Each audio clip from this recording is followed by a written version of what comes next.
Great. I'm a little worried I have two mics. We're okay? Okay, thank you.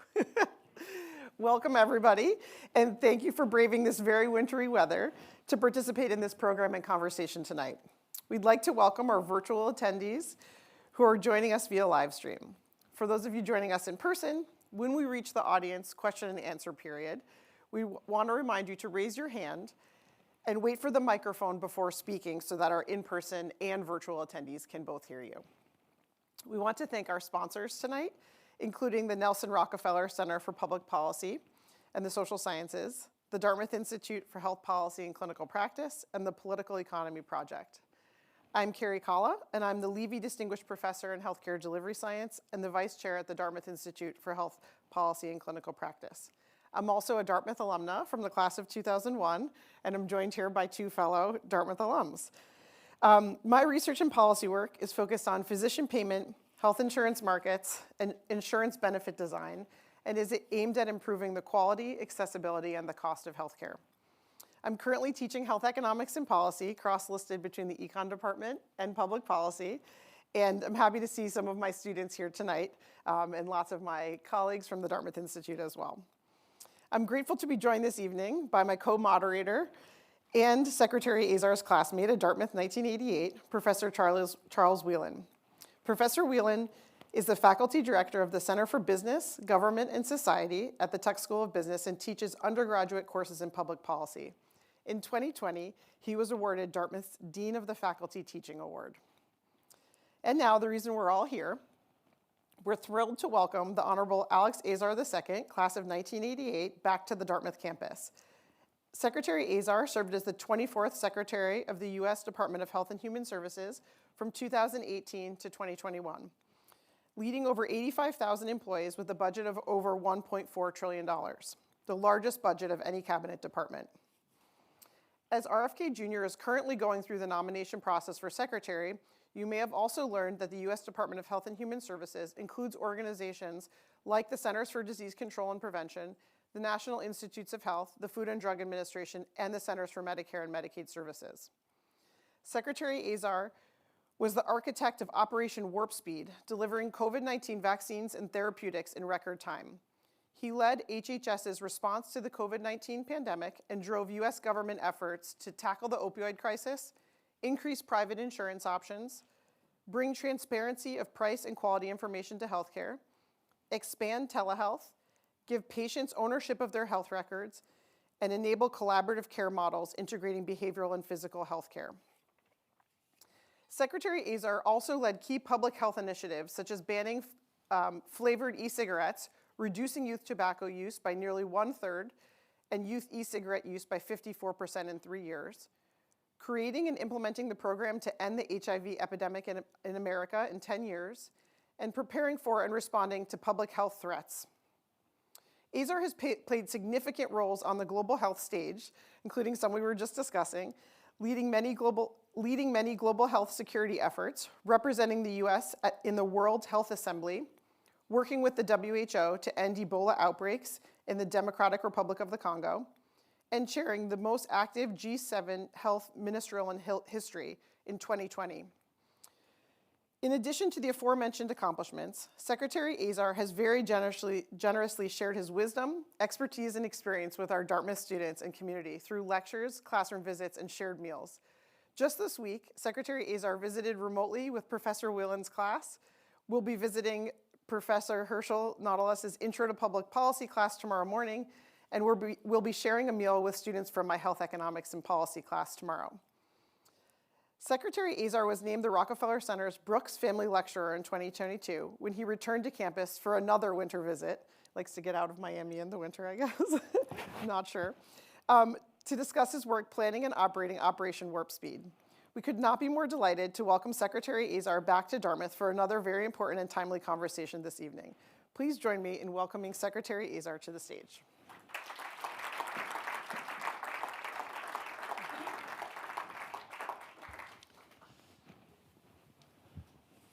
All right, so let's start quite broad. We spend the most per capita in the world on healthcare, and as you know, have worse health outcomes than most of the developed world. Playing off the name of our discussion tonight, navigating complex challenges to build better outcomes, what do you think are the barriers to building better outcomes, and how should we approach them? Yeah, so thank you for the introduction, by the way, and glad to be with all of you again. It was almost exactly 3 years ago in this room that we did the Brooks Family Lecture. Yes. Yeah, I do have a habit of coming here in the winter. So in terms of our spending and our outcomes, I mean, you have to look at different outcomes, of course. So with very complex diseases, we do exceptionally well because of our access to innovative therapies. So on the access side, we've got greater access. We do more poorly on, say, primary and preventive care than many of our peer countries do. One of we really face a challenge in this country because of how our health financing system developed. It really, like when I teach down at the University of Miami in the business school, one of the lectures I give is about the history of healthcare financing, because I don't think you can understand our situation if you don't get at the 1930s and say, we created an employer-sponsored system that really wasn't about insurance. It was about doctors and hospitals getting paid in the Depression. They wanted to make sure that if they delivered, it used to be cash pay. You want to see a doctor? Pay for it. That was how it worked. In the 30s, doctors and hospitals are worried because we're having the Depression, and they're worried they'll get paid. So they create these things called Blue Cross and Blue Shield insurance entities. I can never remember which one is hospital, which one is provider, doctor. Do you? No. Yeah, there we go. Yeah. It makes me feel better, a professional. We create these things, and then we get the employers, the Fords, the General Motors, they do this as an employee benefit. They buy these prepaid health plans, not insurance, but prepaid health plans, so that when you go to the doctor, it's paid for, or go to the hospital, it's paid for. And then we add to that we create a tax subsidy for it. So the government decided that the employer expenditures were deductible, and the benefit given to the employee of that insurance was not income, so it was excludable from income.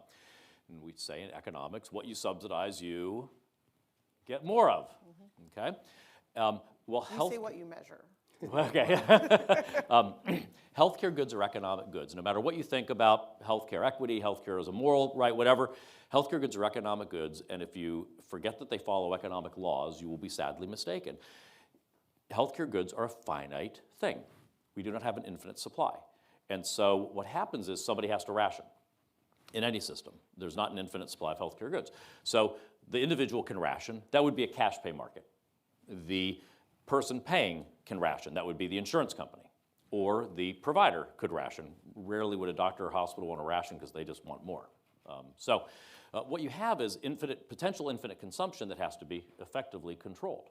And so we get this system where we have patients who want things, and they're frustrated because somebody tells them they can't have it, whether it's a payer or other government or otherwise. And so we get this very disaggregated system. The financing is done largely for most of us through employers. And the purchasing decision has been separated from the financing, the payment decision. So what I always tell people is, what's the one part of our healthcare system where quality goes up and price goes down every year?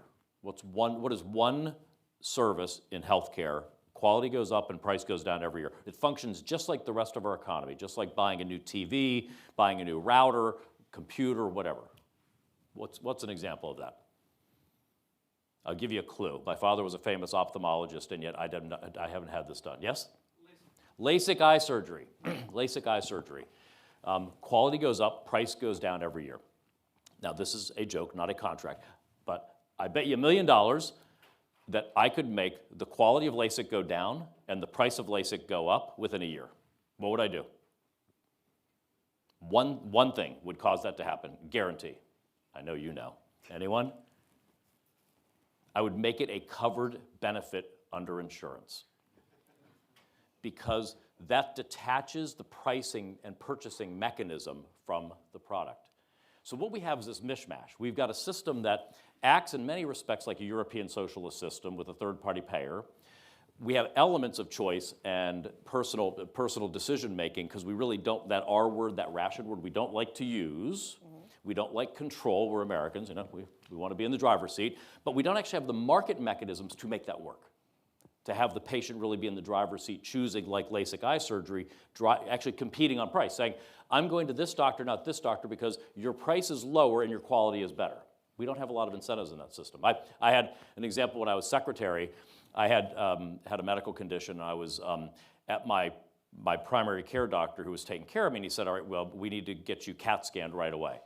And so they arranged, he's in a big integrated system, and he arranges for me to go get a CAT scan at the CAT scan place of this integrated system. And so I'm in my motorcade, we're zipping over to this place, my phone rings, it's my health insurance company calling. They say, we understand you're going to this CAT scan place. If you went to this other one, it would save $2,000. And I said, would it save me $2,000? And they said, well, no. And I said, Yeah, that's happened to I've me. had this call too. Yeah, about an except for the MRI. motorcade. yeah, exactly. Yes, no more. So I mean, it all gets down to financing and incentives. So can I follow up on that? Because as long as I've been studying policy, we know that the incentives are broken. We do too little of some things in healthcare, too much of some things in healthcare. I'm on a hospital board. If we prevent people from breaking their hips, our revenue is zero. If they come in and we replace the hip, it's $80,000.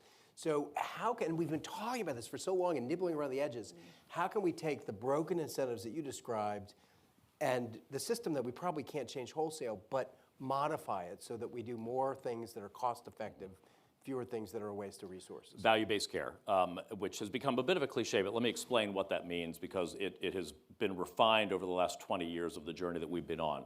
So we pay for procedures right now. This is why things are so expensive, why quality goes down, and why you don't get good outcomes. We pay for procedures right now in America. So this is an outgrowth of just the continuation of that 1930s system. Get a test, pay for the test. Get a hip replacement, pay for the hip replacement. See a doctor, pay for seeing the doctor. No one cares what the outcome is. Nobody cares if your diabetes is under control, if it was a good hip replacement, if it lasted 5 years or 10 years, et cetera. We have been now for 20 years working, how could we rewire the system so we actually pay for outcomes, pay for value, pay for lower cost and higher quality. Originally, we thought what we would do is change the system to actually pay for the outcome. So primary care doctor, if you don't get your patient's HbA1c levels below 6 for 50% of your population, you're going to have a 10% penalty or something. What we found was the transactions costs of doing that were exceptionally high. Just very hard to monitor and do all of the work to do that outcomes contracting. So when I was secretary, we moved to a new framework, which was capitation, total cost of care. So what we do now is we say to a primary care practice, here is $12,000 to take care of a Medicare beneficiary for the year. If you can, and you own the total cost of their care. So if they go to the hospital, you eat that. If they go to the nursing home, you eat that. So if you can save money, you keep that money. If they cost above $12,000, then you pay. You're going to compensate us for that. And so what that does is it gets the doctor and the patient aligned together to try to manage to a better quality outcome and lower total cost of care, to care about longer term outcomes, to care about really the focus, try to keep people out of the hospital. No offense to your board, but how do you keep people out of the hospital? We're a hospital. With the right incentive structures. It's the best thing I've been able to come up with. I think we do that in Medicare Advantage at the payer level, and then they push that down by delegation to the provider level, but now we're doing this in Medicare more and more to the doctor level. I think, frankly, it's time for Medicare to just say, this is the way, and we're doing it. It's no longer a choice. It's just, this is how we pay. We've been playing around for a long time, testing, demonstrating. It's just time to get there, as you said. It feels like we're nibbling at the edges. We know what we have to do. We have to have these types of capitated arrangements that align incentives and get patients cared for, but have the doctors, the actual people making the clinical decisions with the patient with a care about total cost of care and quality. And do you have specific opinions about how we should implement that? Like a couple of models that come to mind are accountable care organizations. They call it ACO REACH, I call it DCE, but yeah, direct contracting, that is the model. So, and what about rural areas in that context, and areas where there's not an integrated delivery system to take on that kind of risk? Yeah, so you do have to take your providers as they come, because there are some that have very well-developed capabilities, really develop networks and IT capabilities, The key to doing this is you need to know your patient so that you focus on the 20% that are going to cost all the money. And those patients need 12 to 15 touch points a year that you're really engaged with, that kind of engagement. You have other patients where one engagement a year is going to be perfectly fine because they're healthy, they don't need this type of robust interventions. What happens now is we probably go the opposite. We end up having a lot more interactions with the patients who really don't, that are pretty healthy and don't need it, and those patients that are the high acuity, high risk patients are not getting those 12 to 15 points of engagement because the incentives aren't there. The doctor's like, whoever comes in, I get paid. Doesn't matter which one comes in. But then so you focus IT systems, communication, engagement models. And so in rural areas, you might not be able to take on total cost of care. There it might be more about managing to certain outcomes like hospitalization, readmission rates, some measures like that, because they may not have the sophistication or the density, provider and patient density to be able to do that. That's fair. So in cases where we've changed the incentives, have you seen truly impressive changes in behavior? Yes. That would mimic responses you might see in the private sector? Absolutely. So the interesting thing is, when I left office, I said, okay, I created all these models, this way of doing things. Now, being fired, or unemployed, the voters, I get the chance to do this in the private sector. And so I've joined companies that are doing exactly this, whether in kidney care, so the kidney care models that are delivering total cost of care at risk for people engaged in who have CKD, or people in managed Medicaid, where we deliver care for people who are the sickest of the people in managed Medicaid organizations. It works. We deliver savings. When you if you set up the incentives so that you care about total cost of care, you learn about your patients, you deliver holistic care. Here's the neat thing, and I guess maybe a lot of people don't like the word social determinants of health, I don't care. Our system is so penny wise, pound foolish, because when we're paying for procedures, every new procedure you pay for is more cost, and so you regulate that. Why do you think in COVID I had to, under the national emergency powers that I had, for the first time ever pay for telemedicine? What an idiotic thing that we didn't pay for telemedicine. It's an efficient way to communicate. The rest of the economy would have naturally adapted. We don't pay because if we pay for telemedicine, the thinking was doctors will just turn the crank. It'll be, I'll see you in person and I'll just call you every day and rack up a charge.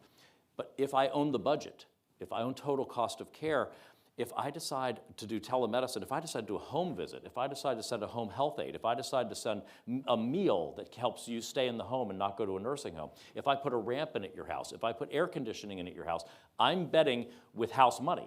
I'm not betting with somebody else's money. And so I do all these things that right now we don't do, and it's so penny wise, pound foolish. We can save 5, 10, 15% just from simple interventions like that. I'm seeing it in a real P&L business way today. The accountable care communities showed some of the effects you're talking about as well. I think one of the reasons we're reaching the ceiling on those models is because of provider willingness to engage. Mm-hmm. And so there's a little bit of wanting to get providers to volunteer, and so not making it too stringent. Do you have any other ideas about how to get providers to engage in these models? So I think I was the first secretary to do mandatory. Okay. At some point we just have to go. It's the system has to change, and I'm very open to a mandatory change of how we pay. All right, I can talk about physician payment all night. Maybe we'll switch gears a little bit. We've really geeked out on this. This poor audience is like, what on earth are they talking about? Two policy wonks, yeah. We're going to geek out on pharma prices. Right. Yes. Yeah. Switching gears. So you were a leader at Eli Lilly before becoming secretary, and then tried to make progress on prescription drug prices as secretary. So can you speak both about the trade-off between affordability and innovation in the drug industry, and what should be done about prescription drug prices now? You might pick up on a theme that I got my economics training here at Dartmouth, and so I really, that's actually the training I got as an economics and government major, and my microeconomics training here was some of the most valuable training that I have ever gotten in terms of for the rest of my career. My career has been built on my Dartmouth microeconomics understanding applied against public policy, that intersection, and trying to bring those insights into public policy. And so for me, everything I do in healthcare is about how can I take a system that right now does not function according to market forces and introduce more market forces into it. So I look at prescription drug pricing, and it's the exact same problem, where you say, okay, you have to break down each part of it. So Part B drugs in Medicare, these are the drugs that are physician administered. Physician buys drug, physician, usually like IV, like chemotherapy, physician administers drug, physician then bills the insurance company to pay them for that drug and for administering that. We call this buy and bill. How do we pay for that in the United States? We pay 106% of the sticker price. Drug company says, here's the price. Doctor buys it for anywhere from 98% to 102% of sticker price, and we pay 106% of sticker price, and that's how we reimburse it. That is a stupid way to pay for anything in any market, okay? There's no market force there whatsoever. So so I just try to break each problem down. My solution to that was to say, okay, I need to create something of a market mechanism here. I couldn't really blow up buy and bill because the oncologists would that's how they make their money, and that was not feasible. So what I did was I created what was called most favored nation status. So by regulation, I said, we will not pay more for a Part B drug, that infusion drug, than the average of what drug companies sell that to the OECD nations for. So whatever they're if you're my point to pharma was, if you're willing to sell these drugs to the French and the Germans and the British and the Japanese for this lower price, I get that same price. Now, if you don't like that, you can increase the price over there. That's fine. So in a way, it was a trade measure. I actually described it as a trade measure, and people here didn't get it. They thought it was just that I was being socialist. That it was price fixing and socialism. I mean, I had pharma running probably $100 million of ads calling me a socialist, which is really funny. But It is really funny. yeah, I had a meeting with the Democratic senators on the health committee. Elizabeth Warren and Bernie Sanders and they were attacking me about drug prices, and I defended myself saying, pharma has $100 million of ads calling me a communist, an un-American communist, they said. And I looked at Bernie and I said, they don't even call you un-American. He did not find that funny. I don't think he finds much funny. Yeah, I don't think But so that for me was a way to create a pricing mechanism, okay? The Part D drugs, these are the drugs that you buy at CVS. These are retail drugs. There we have these gigantic three mainly big pharmacy benefit managers. You might have heard of middlemen. They, on behalf of insurance companies, negotiate with drug companies to get discounts off of the list price of drugs in order to get formulary status. So if you want, when I walk into CVS, if a drug company wants me to pay $20 out of pocket instead of $500 out of pocket for a drug, they will pay a rebate, give a discount to that PBM to get that formulary status, to get the cheaper out-of-pocket price, because that drives share. A drug that a patient pays $20 for is going to sell a lot more than a drug a patient pays $500 out of pocket for. And so you compete negotiating with these middlemen to give these rebates. In Part D, as a general matter, we actually do very well because we've got big pharma companies negotiating against these three gigantic PBMs. And so on a net price basis, we actually do very well because it's a market mechanism. We do very well compared to the Europeans and the OECD averages. Where we fail is the incentive structures there. Those rebates don't get passed to the patient. So I had a rule, the rebate rule that I implemented that said all those rebates had to go to the patient at the point. They had to get the benefit when they bought drugs in the pharmacy. The Biden team got rid of the rule for reasons I can't explain, but that was another thing. So again, it's like each element, so often policymakers have a solution in search of a problem. I think we should start with identifying the problem and then find the least regulatory, economically intrusive solution to that. That's not always good politics. Sometimes the easy answer, we should negotiate drug prices in Medicare, is a very compelling political argument, even if it doesn't make sense. That's a good lead-in. I would argue that our politics have become tribal, which is different than ideological. Ideological disagreement seems very healthy to me, but you channel it to some constructive end. Tribal is, my side says this, if they change their mind, it's still my view. So given... Like you change your view. Yeah, of course, because that's, I'm on Exactly. team blue or team red. Right. Given that we clearly have things in need of fixing and that we can come up with lots of places where the incentives are broken, how do we reconcile that with a political system where there just doesn't seem to be a lot of progress? And we discussed in the green room that there's a realignment going on. So if you could just intersect the policy with the political reality in this moment. So I think to the point that Professor Whalen's making in the first instance, that's why I think you see so much happen at the regulatory, administrative state level here instead of Congress doing its daggone job and legislating in these areas because they just can't. And so even they are happy to cede their authority and let the agencies make these calls because they know they just can't get their act together because of all these tribal cross-cutting cleavages on issues. So that's one issue. The broader point you were sort of alluding to is, I get asked a lot about where healthcare in this next Trump administration might go, what issues, where things will be. And I try to say you have to step back. I believe, I'm here with a noted political scientist, I believe that we're in a political realignment on the order of 1800, 1860, 1932 right now. The old order that existed since 1932 of the Republican Party being the party of the establishment, the party of elites, the party of big business, the party of big, is basically a very different character now. That and like interventionist foreign policy, limited government, deregulation, free trade, that's sort of like the me's of the world.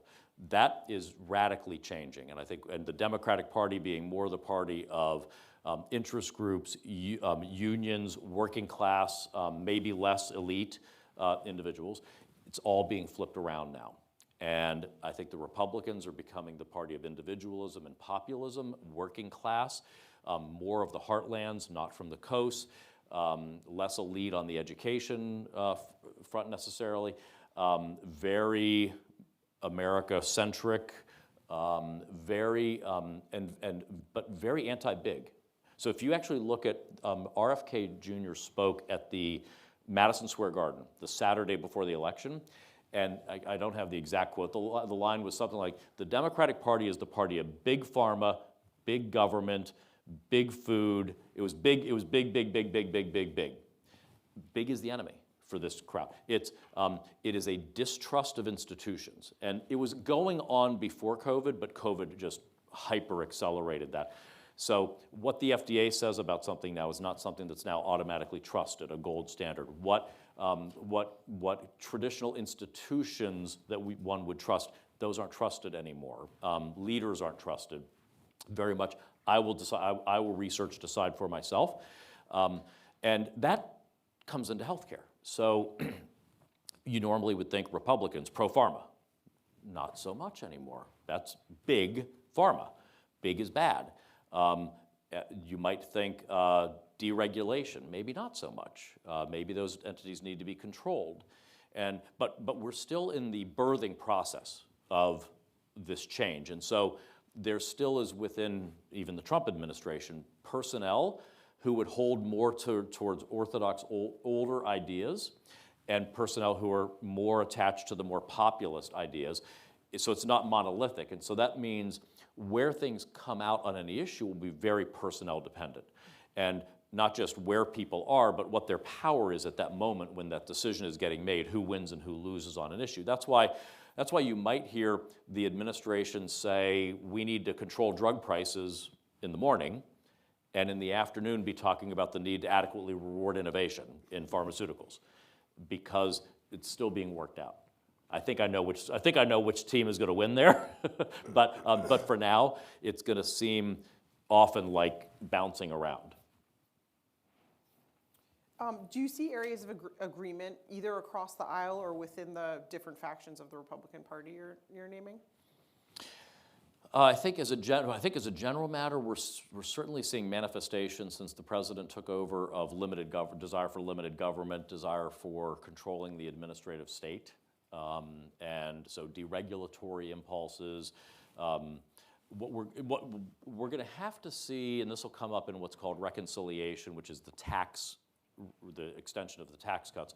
We're going to see how much is a focus on lowering burden and how much is a focus to the economy and how much is a focus on deficit reduction. And I think that's a point in the Republican Party that is not resolved in a tremendous conflict. I mean, we've got a big issue right now. I think we're spending close to $1 trillion a year just on debt service. I think it's eclipsing defense spending. Yeah. Yeah. We have $38 trillion of debt.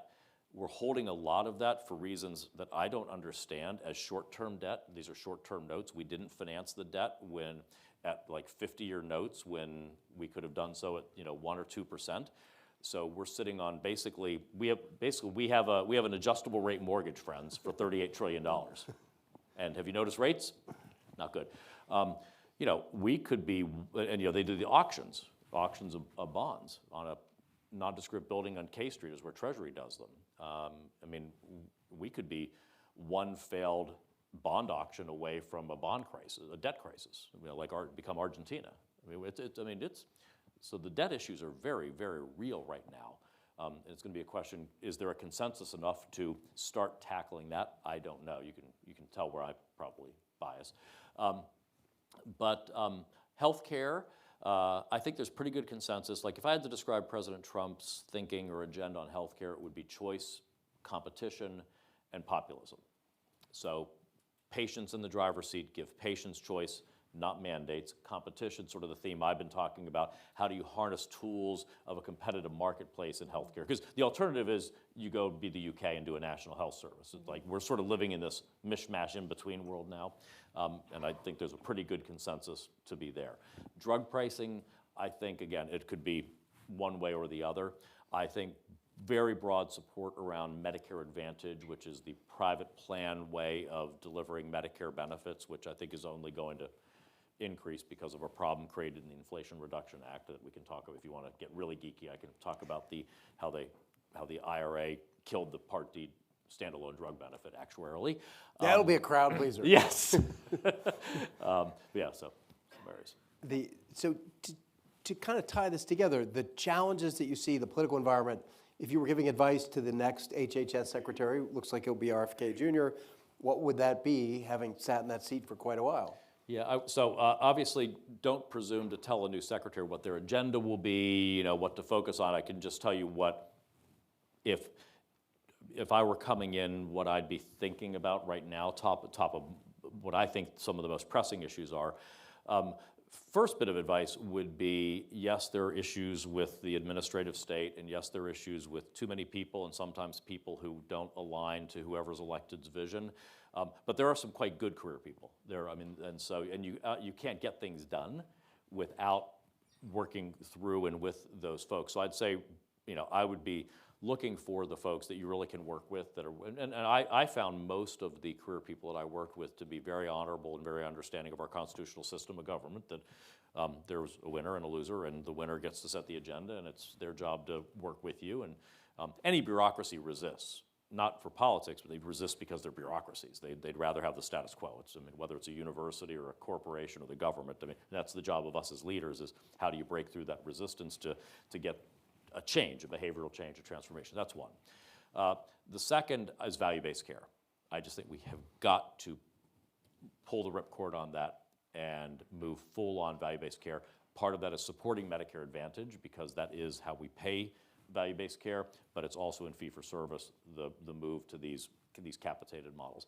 The third is we are at a genuine golden age of medicine and biopharmaceuticals.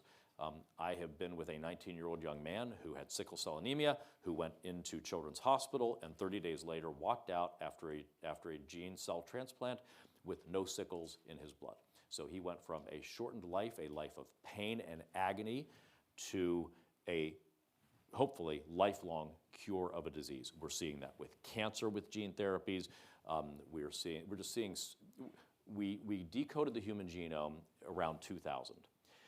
We have a deep understanding now of the genetic and molecular nature of disease that has taken, about 25 years for it to get through the discovery and development timelines of industry and science. We now, when we test a drug, it's not often the case that we don't know that it'll work. We're really, in many respects, testing it to see, are there off-target safety or efficacy effects that we couldn't have predicted in advance? But we pretty well know if you block that receptor, that it's going to stop your psoriasis. It just will do other things. That has revolutionized healthcare. And my hope is that we will not kill this golden goose, because we have to figure out how to pay for it, because our system is built to pay for Lipitor. It's built to pay for pills. It's not built to pay for life-altering curative therapies that cost $1 million. So we have to figure out new financing mechanisms. That's an economic problem. That is something with enough smart people sitting around the table. If I had been around for a second term, I was going to actually try to lead a national convening on this question: how do we pay for these therapies? And there are ways to do it. You can have a co-op model among insurers. You can do high-risk pools. You can do reinsurance. You could cleave off those high-risk pools into a separate insurance vehicle. I mean, almost everybody believes there's a societal obligation to take care of those who can't afford the access to healthcare in the system, and for those who really lost the healthcare lottery, there are special mechanisms we could have to really take care of that and give them those $1 million treatments, but not have one individual insurance company have to absorb the cost of that when that individual 6 months later may switch to another insurance company. Yeah, even a payment plan. So those would be the three things I'd say focus on, but that's just me. And there's some bipartisan consensus on some of those too. Yeah, I'd So say it could be, so. Yeah. yeah. So we have a lot of students in the audience, both undergrads and graduate students, I see. Can you speak a little bit about your own journey from Dartmouth? Any setbacks or surprises you encountered or lessons you've learned that might be valuable to students who want to go out and make a difference in the world?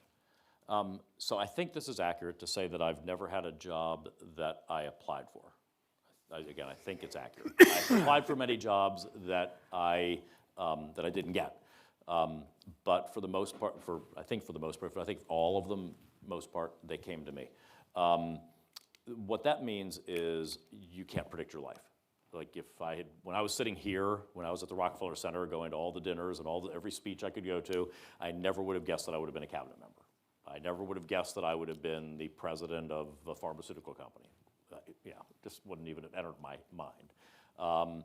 And life took me there. Part of it, the advice I give young people is half the game is putting yourself up on the field so lightning can strike, because it's sort of lightning has struck me many times. This is not public health advice, of course.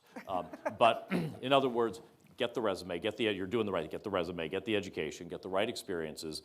Early in life, keep your aperture as open as possible so that you maximize optionality in terms of choices. As you get older, those windows will close. I'm not going to be a federal judge, okay? I could have probably been a federal judge if I had taken different paths 20 years ago. I ain't going to be a federal judge at age 57, sorry. So choice closed off. But right now, keep your aperture as open as possible. Get those credentials, get those experiences. Keep building blue chips on that resume as you go. I think one of the biggest things that I try to tell younger people is the importance of the EQ and interpersonal relationships and networks. This is something I wish to God somebody had explained to me earlier on. Is it Goleman? Is it Dan Goleman, the book on emotional intelligence? Buy the book Working with Emotional Intelligence. By Dan Goleman, Working with Emotional Intelligence. Buy 7 Habits of Highly Effective People by Stephen Covey, and buy Good to Great by Jim Collins. Okay, read those now. Don't wait till you're in your 40s like me. So You're not in your 40s. No, that's when I first read them. Just to clarify. Yeah, just to clarify. Yeah. Since we didn't say Yeah, I know that. But so what Goldman found was when you get into high service enterprises, big corporations, law firms, consulting firms, you don't get in the door unless you have a really high IQ. That doesn't happen. So your IQ at that point is not going to be a differentiator. In fact, when they look at who achieves and becomes CEO, there's only one aspect of IQ, which is the Raven's matrix test, which is basically about looking pattern identification to see, or sort of see into the future, or see what's missing and identify that. That's the only differentiator that separates CEOs from non-CEOs within IQ. Otherwise, it is completely about emotional intelligence. So empathy, interpersonal relationship, networking, skills, all the soft values, that's what actually differentiates who gets to the top when they look statistically at all of that. So I say, nurture the network that you've got now, keep in touch with people, manage your contacts, your LinkedIn, your whatever, and when you're in a workplace setting, honestly, I hate to say this because I'm very much a perfectionist, I'm very much about outcomes and results, but I've suffered for that. Sometimes the 80-20, sometimes it's better to get 80% of the result and have a happy team than getting 100% of the result and have a lot of disaffected people on the team. Engagement of people under you is vital. Best career advice I got was when I was going to be general counsel of HHS. I was 34. I had never really supervised people. I had been a partner at a law firm. I knew nothing about healthcare. I was going to be general counsel of HHS. So I'm meeting with my boss, my old mentor, Judge Ken Starr. And I said, Judge, I've ruined my career. He said, what do you mean? And I said, well, I'm going to HHS. I said, out of the, at the time, 72,000 people, 71,999 of them voted for Al Gore. And then, they all believe basically that Bush wasn't even elected. I don't know anything about healthcare. They're going to deceive me. They're going to lie. They're going to leak to hit the Hill and the media. It's going to be terrible. I'm ruined. And he said, Alex, you have to ask yourself a question. Do you want them to want you to succeed, or do you want them to want you to fail and act accordingly? And so I went into that job treating the top career people that were working for me. And I said, listen, this is like a law firm. I'm first among equals by virtue of the Constitution and the president's decision, but we're like a partnership. I had one guy, Dick Reisberg, who was the associate general counsel under me for public health. So he was the lawyer for all NIH, CDC, et cetera. He had started work in that division 5 years before I was born. So I'm like, Dick, I am not going to teach you anything about public health law, okay? I'm going to hold you accountable. I'm going to ask you tough questions, but you're going to teach me, and I'm going to respect you. I'm going to respect what you bring to the table. You respect what I bring to the table. And that worked. I mean, I sort of gave trust, got trust. And I'd say about 90-95% of my career, those interactions, that has served me very well. Okay, we're going to the audience for questions. Please, go ahead. Raise hands and we'll deliver microphones.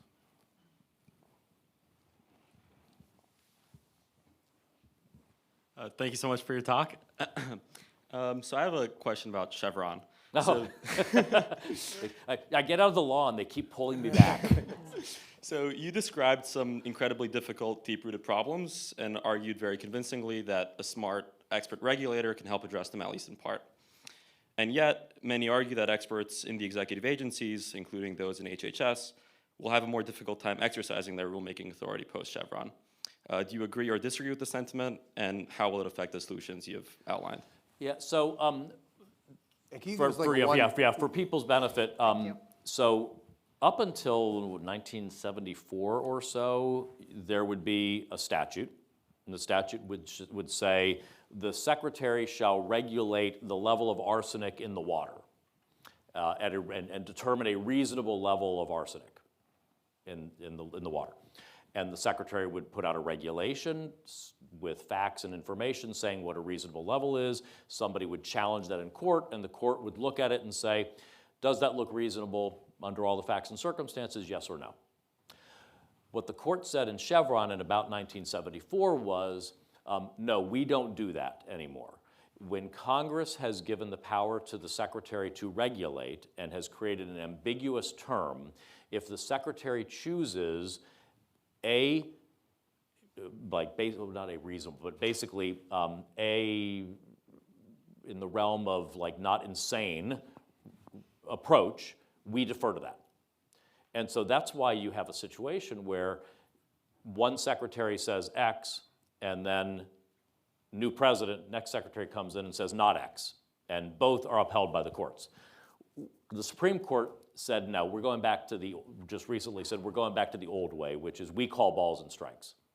So if it says that, we are again going to say, the better reading of the statute is this, not did the Secretary pick one among 3 permissible readings, but the better reading.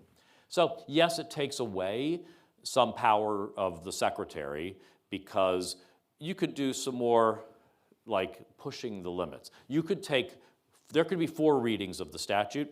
You could choose the lousiest, the 5% probability one, and the courts would defer to you. Now, the court's going to say, yeah, you chose the 5% one, the 51% one wins. And so that's the answer. So I'm not sure the change is as revolutionary as everyone thinks, but it will constrain interactions between secretaries and their general counsel on, instead of saying it's an acceptable reading, now the advice should be it is the better reading. And sort of that's maybe not a bad thing in a democracy. Way in the back. Thank you for being here, Secretary Azar. So I have a sort of personal, sort of economics-related question. So I have a chronic heart condition, heart disease, genetic, nothing I can do about it, which means that, pre-existing condition, I'm relying on the healthcare system for probably the rest of my life. Obviously, the Affordable Care Act was a revolution for the sense that it stopped the ability of insurance companies and managed companies from raising the rates and denying people with pre-existing conditions from getting health care. Obviously, when it comes to an economic theory, that's a little bit bad, I'm sure, in some ways, because obviously that drives up the care for other people. People on the conservative side have talked about high-risk pools and other ways of sort of managing that, but obviously that raises healthcare costs for people like me who didn't really have a choice here, as you said, rolled a bad die on the healthcare lottery. So how do you manage sort of this, genetic chance risk of having, health problems that are gonna make you get what I'm saying. Yeah. No, so and I would say the issue you're raising is between individual underwriting and guaranteed issue, basically, with community rating is that choice. So if I go get disability insurance, I've got to literally go and apply. I get a health exam, and then they'll exclude any problem that they find on me from my disability insurance, a pre-existing condition, and then they'll charge me a lot of money because I'm older and have health conditions, and so they'll rate it based on my health. The alternative approach, that's individual underwriting. The alternative approach is the one in the ACA, which says you cannot be refused insurance. You get insurance regardless of, you can't exclude a pre-existing condition, and you also can't adjust what someone's charged based on that pre-existing condition, which is the most important aspect of that. That's called community rating. So the health insurance under the ACA can only be adjusted by your zip code, your age, and whether you smoke, I believe. Yep. I think that's it, right? Correct. And there's a lot to be said for those approaches. That has a lot of economic impacts, though. What it means, that's the same as Dartmouth employees insurance, exact same as employer-sponsored insurance.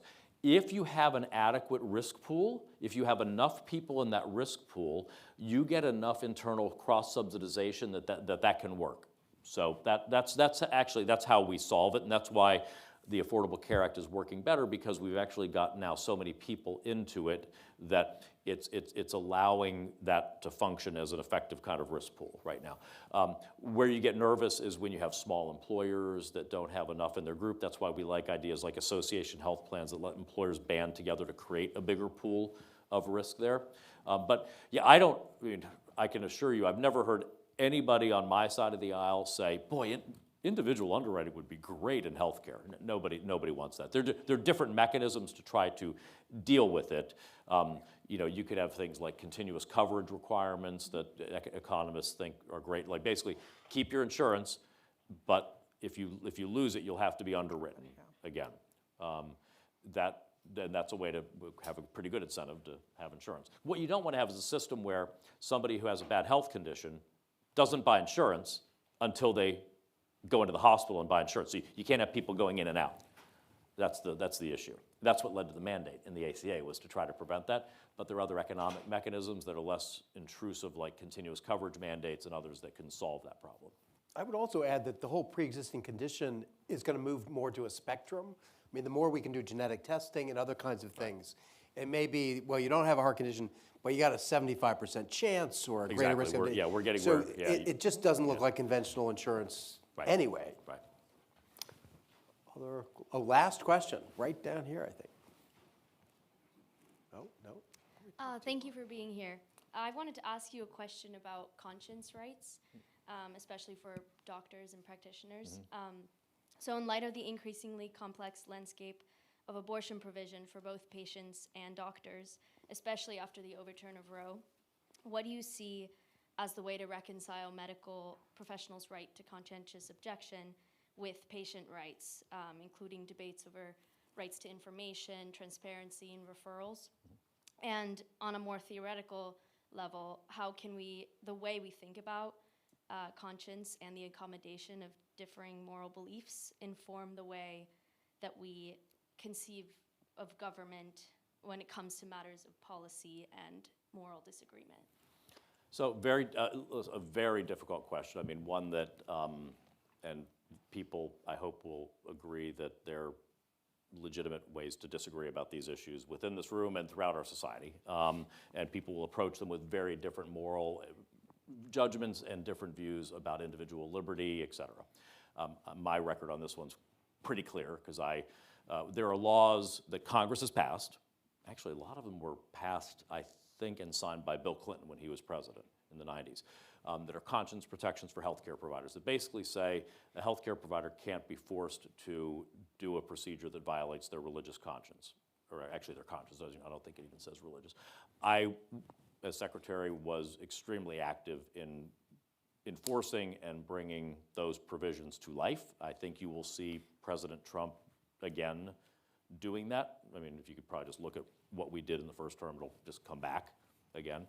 But that's not to say these, I mean, that's why we have elections, and these are difficult issues for the reasons you asked. They're both sides of that. About there's questions of access and information, but there's also questions about providers and individuals and what, frankly, their belief set is around being complicit in certain things. So I wish I'd give it. My views are very clear on this, but I respect that people have very different views also. It's a good way to end. So thank you very much for sharing your time. Thank you. Thank you, Carrie. Thank you. Thank you. Thanks to the sponsors. Sorry we got so geeky. Now, we should have a podcast. We'd have 7 listeners. Yeah, right.